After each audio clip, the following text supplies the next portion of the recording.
Welcome to your February 2022 horoscope. My name is Cailin, and today I'm going to be covering the major transits for the month ahead using tropical astrology and the whole sign system. I strongly recommend that you watch your horoscope for your ascendant sign first and foremost, and that is because the ascendant sign will be the most accurate for you overall, generally speaking. Having said that, the sun sign horoscope will tell you more about your life goals and your career, whereas the moon sign horoscope will pertain more to your family and your living circumstances. So if you've got time to watch all three, go for it. Now, lastly, before I get into your horoscope, I just wanted to let you know that I still have my 2022 yearly horoscopes available for purchase, so I will leave a link in the description box below. And now let's get into your horoscope.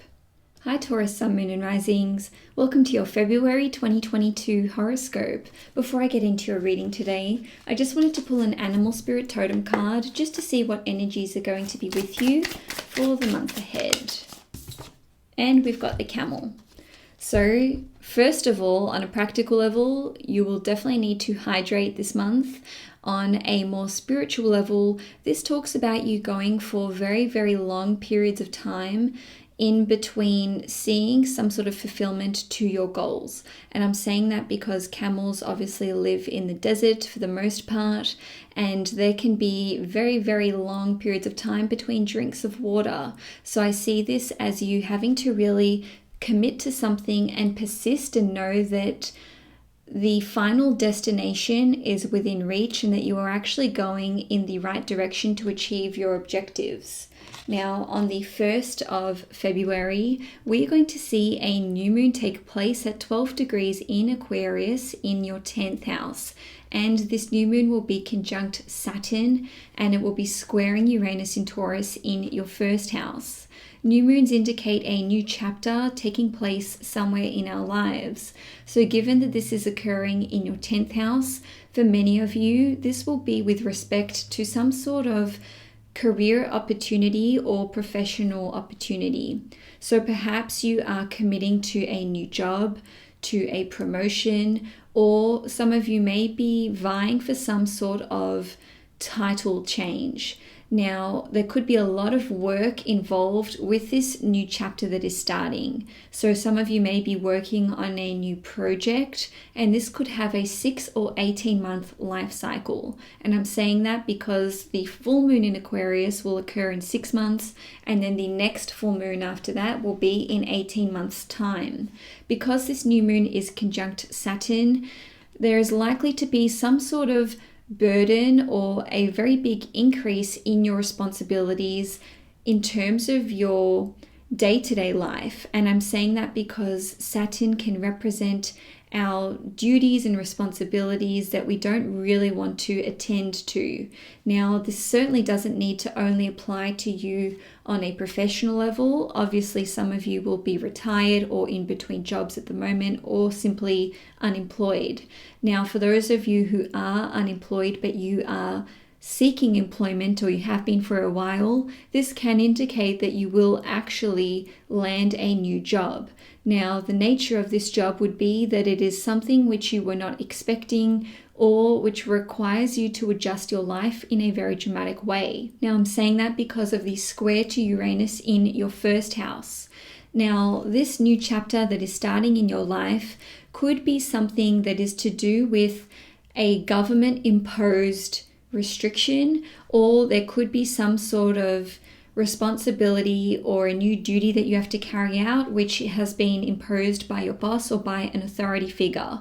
And I'm saying that because the 10th house represents the government, our boss, authority figures, and it can also represent our father. So with this conjunction to Saturn, it represents that there is a new set of standards for how you either need to be performing on a work level or with regard to your day-to-day approach to your life. And I'm saying that because the square to your first house represents how you are approaching your life.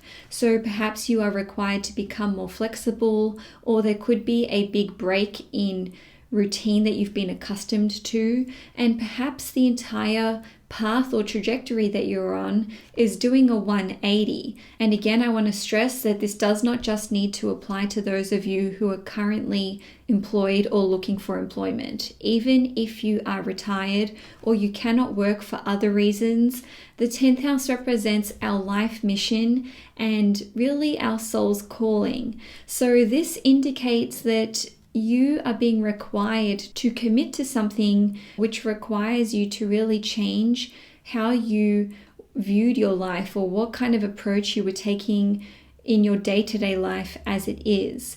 Now, I just want you to know that this new moon will actually be making a semi-sextile to Venus, which will be in Capricorn at 11 degrees in your 9th house.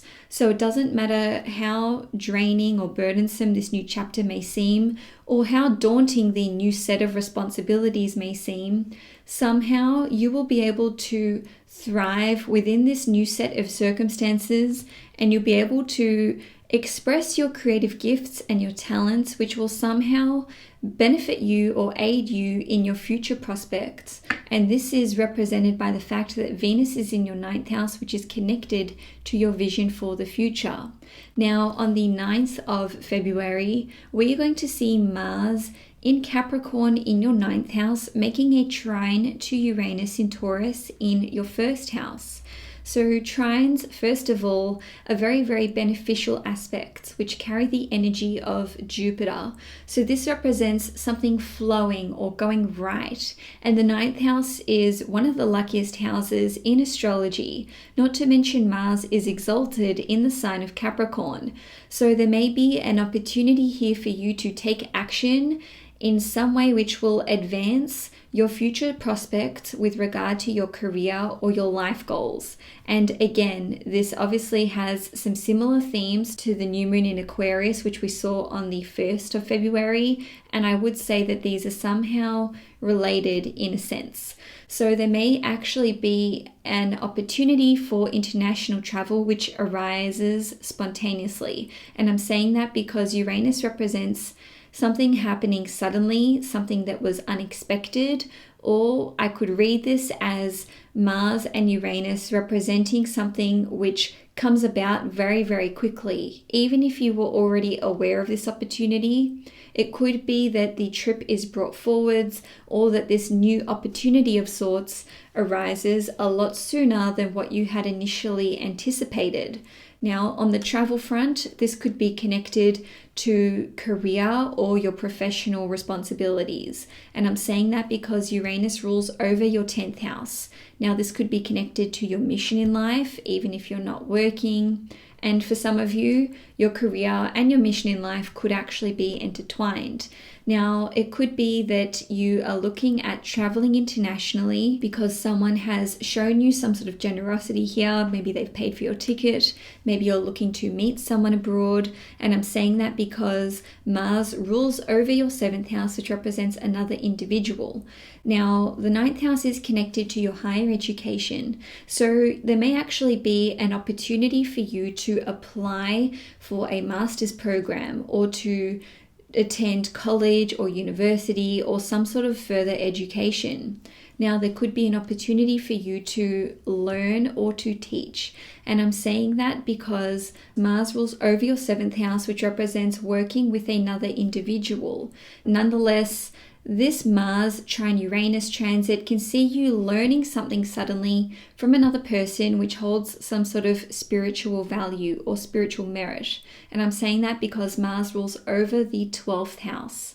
So you may actually be able to integrate this into your life in a very immediate way and in a very practical way. And I'm saying that because Uranus represents something happening suddenly and Mars represents taking action. Now, the 9th house is connected to our beliefs. So these rule over our religious beliefs, our spiritual beliefs, our political beliefs, or really any sort of belief system that you carry. So there could be a sudden understanding which takes place here. And this may allow you to either suddenly join a religious or spiritual community. And I'm saying this because Uranus represents communities. And of course, the 9th house is connected to spirituality and religion. And Mars represents taking action and starting something. On the other hand, this could be a sudden release from a belief system or a community which has been quite harmful for you. So just as an example, maybe you were involved in a spiritual community that you thought was aligned to your values at first, but then it turned out to be some kind of cult. Mars trining Uranus here allows you some sort of getaway plan or some sort of exit strategy. Now, on the 11th or the 12th of February, depending where you live in the world, we are going to see the Mercury and Pluto conjunction in Capricorn take place in your 9th house, and this will be occurring at 27 degrees. The 9th house is connected to our vision for the future, as well as our higher education, as I've just outlined. So with Mercury conjunct Pluto, you can actually completely transform your plan for your future. And I'm saying that because Pluto represents transformation and Mercury rules over your 5th house, which represents your natural skills and talents, as well as your creative gifts. Now, Mercury rules over your 2nd house, which represents your finances and your resources. So perhaps this conjunction in your 9th house will illuminate something for you when it comes to being able to make money off of your natural skills and talents. Now, this can see you having an enormous improvement in your mental acuity, and that is because Mercury rules over our perspective and our ability to concentrate, and Pluto represents our ability to really fixate on something. Now, because Mercury rules over your 5th house, which represents your skills and your talents, perhaps there's been some sort of natural ability that you have or an aptitude for something which is creative in nature, and you haven't quite been able to finesse this enough or hone your skills and talents enough to turn a profit from this. Because Mercury rules over your 2nd house of finances and resources, and Pluto rules over your 7th house, which represents your clients, and it is one of the business houses, this conjunction can see you actually transforming your future by committing to launching a new product or service or starting your own business. Now, this can see you channeling information and trusting your intuition a lot more than what you have been in the past. On a different level, this can see you receiving some kind of profound lesson or perhaps guidance from a psychic, a mystic, or an occult teacher. And I'm saying that because the 9th house is connected to learning and it is connected to spiritual figures, and Pluto represents some sort of occult information making itself available to you. Now, this consultation or this information could actually be completely life-changing advice for you. A different way that this can play out is that it may be a huge breakthrough with a life coach, or perhaps this is with a business coach. And I'm saying that because the 9th house is connected to coaching, but Mercury is connected to business. So maybe you are receiving guidance with regard to owning your own business, your sales ability, your products or your services that you are looking to either develop, research, or launch. Lastly, there could be some sort of huge breakthrough that you have with a counselor or a psychologist, and this could be pertaining to your marriage partner, your business partner, or your sex life. And I'm saying that because Pluto rules over the 7th house, and the 7th house is connected to marriage. It is connected to all kinds of partnerships and alliances, and Pluto is associated with sex itself. Now, on the 16th of February, we are going to see a full moon take place at 27 degrees in Leo in your 4th house.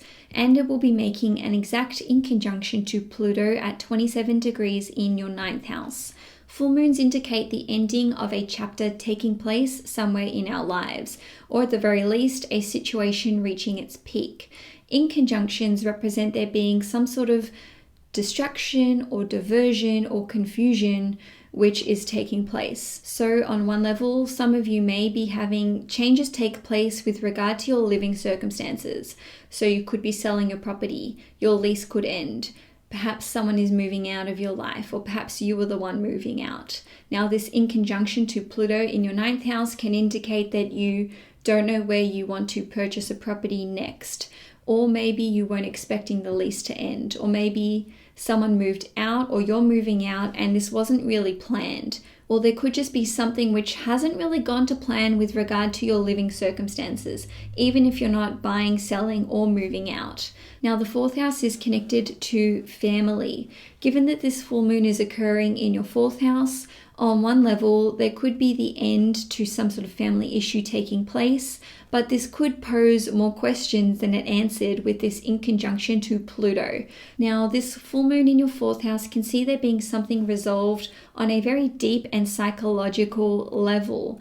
And maybe this release from some sort of psychological issue or trauma has now freed you up to make decisions about your future, and maybe you never thought that you'd have the opportunity to make such decisions, and there could be some confusion there which is taking place. Now, on the 16th or 17th of February, depending where you live in the world, we are going to see Venus and Mars form a conjunction at 16 degrees in Capricorn in your ninth house. Obviously, there's a lot of activity going on in your ninth house for the month of February. Nonetheless, the way that I can interpret this is that there is a new learning or teaching opportunity which takes place. So you could either become a teacher or you could become a student. And in terms of the topic at hand about what you're either learning or teaching, this could relate to work as represented by Venus ruling over the sixth house. This could be about your own personal development as represented by Venus ruling over your first house. This could be connected to something mystical, or this could be connected to music. And that is because Mars rules over the 12th house, which represents those things. And Venus is also representative of creativity itself. Now, this could see there being an opportunity for you to travel, or you could be planning to travel with another person. Now, this could be because you are interested in someone romantically and you're planning to meet them. And I'm saying this because Venus is your ruling planet and Mars rules over your seventh house. Or this could be for a work opportunity, or this could be for a business opportunity. Now, this travel opportunity doesn't need to involve someone else. It could be that you're looking to travel to attend some sort of spiritual retreat as represented by Mars ruling over the 12th house, or it could be to do with something mystical. Now, I just want to take this moment to say that the ninth house rules over sacred places of worship anyway. So if you are looking to delve further into your own spirituality or your spiritual practices, you do not need to travel internationally to do so. This conjunction, which once again is on the 16th or the 17th of February, is an amazing opportunity for you to enroll in some sort of mentorship program. It's a great opportunity for you to launch a teaching course. This is a great opportunity for you to delve further into your own spiritual and divinatory practices and really explore spirituality for yourself on a personal level. Now, another way that this can play out is that you could be consulting with a life coach or with a religious or spiritual figure, or you could be collaborating with another person, or you could be looking at involving import and export into your day-to-day work practices or with regard to your career or your work. And I'm saying this because Venus rules over your sixth house, which represents your work, and it also rules over you. So perhaps you are the face of your own business and you are looking at combining forces with another person. And I'm saying this because Mars rules over your seventh house, which represents your one-on-one relationships, and the ninth house itself is connected to import and export. Now, lastly, for the month on the 24th/25th of February, depending where you live in the world, we're going to see Mercury in Aquarius in your 10th house, making a square to Uranus in Taurus in your first house. Mercury and Uranus share something in common, and that is that both are connected to technology as well as information. And I'm saying this because Uranus is actually the higher octave of Mercury. Now, square aspects indicate that there's some sort of challenge here that you need to work through, or some sort of conflict or tension which you need to overcome. Because this is involving your first house, which represents you and your approach to life, and this also involves your 10th house, which represents your career, your reputation, and your life's calling, there could be some sort of conflict here. Now, you may receive information which is unsettling to you. And I'm saying this because Mercury represents communications and Uranus represents divine knowledge and information, and the square aspect represents the challenge. So perhaps this is information or knowledge which pertains to your finances or your resources or your valuables. And that is because Mercury rules over the second house, which represents those things. Now, Mercury rules over your fifth house, which represents your romantic partner, your children, and your business. So perhaps you are privy to some sort of information which unsettles you in some way, but which requires you to release your old way of thinking. And I'm saying this because Mercury rules over your mentality and your perspective. So this information could come from some sort of 10th house figure. So this could be your boss, an authority figure, the government, or your own awareness of your public reputation. So just to tie this all in together for you, maybe you have to make adjustments to your finances, your resources, or your valuables. Maybe you have to sell some of your valuables or your possessions. Maybe you need to move your finances around or change financiers. Maybe you need to give money to another person. And this could be to your child or to your romantic partner, just as an example. Now, you may receive information about your child or about your romantic partner, which is requiring you to change your frame of reference or how you perceive this individual. And yes, even if this is your own child, it could just be that they are doing something which is quite at odds with what you would have expected of them or what you would like for them. And now you're just having to adjust your way of viewing them or interacting with them. And I don't want any of you Taurians to come for me about this. Please know that Mars in Capricorn will sextile Neptune in Pisces. Venus in Capricorn will be sextiling Neptune, and Mercury in Capricorn will be sextiling Chiron. And all of this is going to occur on the 24th / the 25th of February. So there is some sort of shift which is taking place with regard to this square between Mercury and Uranus, but somehow this is about you surrendering your old way of viewing things to allow a more compassionate approach or perspective with regard to individuals in your life, your career, the trajectory that you are on, and whatever is taking place around the end of the month in February. Somehow this is going to benefit you in the long run, and this will be for your best and your highest good.